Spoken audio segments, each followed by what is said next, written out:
Dr. Paul, I'm concerned about Ryan's recovery from his recent knee injury. He seems to be struggling to regain his strength and mobility. That's understandable. Recovery from a knee injury can be a lengthy process. Have you been monitoring his nutrition, Mihira? Yes, but I'm wondering if his diet is providing him with the necessary nutrients for optimal healing. Adequate nutrition is crucial for recovery. Athletes need a balanced diet with plenty of protein, carbohydrates, and healthy fats. Are you aware of any dietary restrictions he might have? He's lactose intolerant, so we need to be mindful of dairy products. He also has a preference for vegetarian foods. We can work around those restrictions. It's important to ensure he's getting enough protein from plant-based sources, such as legumes, tofu, and tempeh. Additionally, Mihira, he should focus on consuming whole grains, fruits, and vegetables for essential nutrients. Thank you for the advice. I'll provide Ryan with a personalized meal plan that addresses his dietary needs and supports his recovery.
It's completely understandable to be concerned about scarring, Mihira.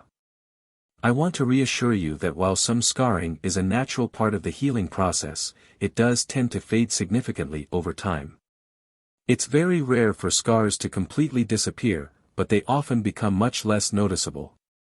The body is quite remarkable in its ability to heal and remodel scar tissue. Additionally, there are options available that can help improve the appearance of scars. Scar management creams and gels are available over the counter and can be helpful in minimizing scar visibility, especially when used consistently over time. The most important thing to remember is that healing takes time, and with proper care, any scarring should become much less prominent as time goes on.